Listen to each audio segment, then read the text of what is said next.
వాళ్ళ కమిషన్ ఇస్తుంది, కస్టడీ మెయింటెనెన్స్కి ఇస్తుంది. వీళ్ళు కొనుగోలు చేసేటువంటి ధాన్యానికి ఏదైతే రైతులకు ఇస్తారో దానికి financing government of India financing చేస్తుంది. ఆ ఫైనాన్సింగ్ చేసిన తర్వాత కావలసినటువంటి వడ్డీ కూడా కేంద్ర ప్రభుత్వం ఇస్తుంది. Government of India financial institutions NABARD కానీ బ్యాంకులు కానీ ఇస్తాయి రైతులకు పైసలు ఇచ్చి రైతుల దగ్గర ధాన్యం కొనుగోలు చేయడానికి. అది కేంద్ర స్టేట్ గవర్నమెంట్, ఎందుకంటే వాళ్ళు ముందు ఫ్రంట్లో వాళ్ళు ఉంటారు కాబట్టి వాళ్ళు ముందు ఇస్తారు. బియ్యం వచ్చిన తర్వాత మొత్తం పైసలు ఇచ్చేస్తారు. ఆ ఇంట్రెస్ట్ కూడా కేంద్ర ప్రభుత్వం భరిస్తుంది. అడ్మినిస్ట్రేటివ్ ఛార్జీలు, రైస్ మిల్లర్లో ధాన్యం తీసుకెళ్లి మిల్లింగ్ చేయడానికి మిల్లింగ్ ఛార్జీలు కూడా గవర్నమెంట్ ఆఫ్ ఇండియా బేర్ చేస్తుంది.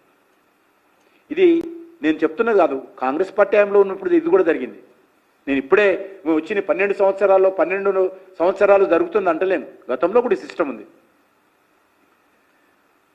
గన్నీ బ్యాగ్ ఖర్చు, ప్యాకింగ్ బియ్యం ప్యాక్ చేసే ఖర్చు, ఈ రకంగా లోడింగ్ అన్లోడింగ్, స్టాకింగ్ డీస్టాక్ లోడింగ్, ఇవన్నీ కూడా గవర్నమెంట్ ఆఫ్ ఇండియా ఖర్చు చేస్తుంది. అందుకే నేను ఈరోజు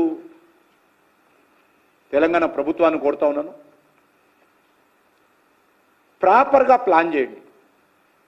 అఖిలపక్ష సమావేశాలు జిల్లా లెవెల్లో పెట్టండి, స్టేట్ లెవెల్ అఖిలపక్ష సమావేశాలు పెట్టండి, రైతు సంఘాలతో చర్చించండి.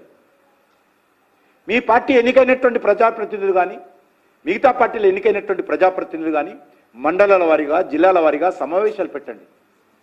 రైతులకు ఏ రకంగా మేలు చేద్దామో అన్ని పార్టీల సహకారం తీసుకోండి. ఉన్నంతలో రాష్ట్ర కేంద్ర ప్రభుత్వాలు కలిసి రైతులకు మేలు చేయాలి తప్ప ఇందులో రాజకీయాలు చేయకూడదు. ఎవరి బాధ్యత వాళ్ళు నెరవేర్చుదాం. నేను చెప్తున్నాను, మేము ఎంత ఇప్పటివరకు అంగీకరించాను, చాలా ఓపెన్గా చెప్పాను. మీరు అంతవరకు మీరు సేకరించండి, సేకరించి మాకు అయిపోయింది ఇంకా కావాలని కోట అడగండి. గవర్నమెంట్ ఆఫ్ ఇండియా అందుకే పంటలకు సంబంధించి రైతులను చైతన్యం చేయాలని చెప్తా ఉన్నాం. ఎందుకంటే గవర్నమెంట్ ఆఫ్ ఇండియా పెడుతున్నటువంటి ఖర్చు ఇది ప్రజల డబ్బే, అది ప్రజల డబ్బే. ఈరోజు మొత్తం దేశమంతా ఏ వేర్ హౌస్ కూడా ఖాళీ లేకుంటుంది.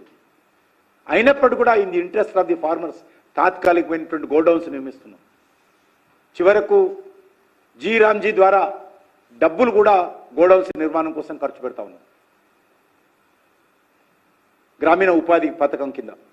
ఎందుకంటే మనకు రైతులకు మేలు చేయాలా, రైతులను ఆదుకోవాలా. రైతు లేనిదే రాజ్యం లేదు. రైతు ఏడ్చినా మరి ఏ రాజ్యం కూడా బాగుపడదు.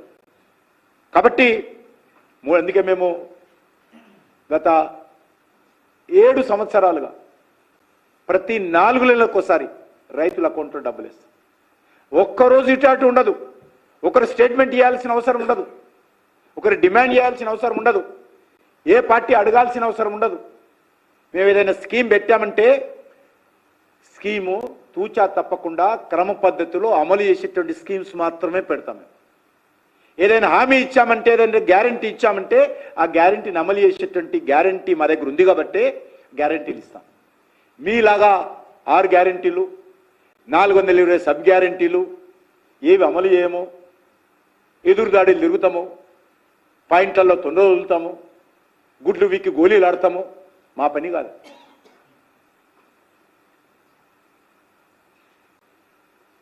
అందుకే నేను ఇప్పటికైనా ప్రభుత్వాన్ని కోరుతా ఉన్నాను, మీరు మాట్లాడినా మేము మాట్లాడినా రైతుల కోసం మాట్లాడదాం. రైతుల కష్టాలు ఉన్నప్పుడు, ఇబ్బందులు ఉన్నప్పుడు, ఎండ దెబ్బకు చనిపోతున్నారు, ఆత్మహత్యలు చేసుకుంటున్నారు, వర్షం పడతా ఉంటే ఆ వరి మీద మనిషి పడుకొని వర్షంకు తడవకుండా ఏ రకంగా కాపాడుకోవాలో రైతుల గోసలు చూస్తూ ఉంటే ఈరోజు తెలంగాణ రాష్ట్రంలో పంట కొట్టుకుపోతా ఉంటే మనిషి అడ్డం పట్టుకుంటున్నాడు, పంట నీళ్ళకు అడ్డం పట్టుకుంటున్నాడు రైతులు. అంత దయనీయమైనటువంటి పరిస్థితుల్లో తెలంగాణ రైతులుంటే మనం అందరం కలిసి ఆదుకుందాము. అందుకే భారతీయ జనతా పార్టీ పార్లమెంట్ సభ్యులు, శాసనసభ్యులు రైతులకు ధైర్యం చెప్పేటువంటి ప్రయత్నం చేశారు. నిద్రపోతున్నటువంటి ప్రభుత్వాన్ని నిద్ర లేపేట్టు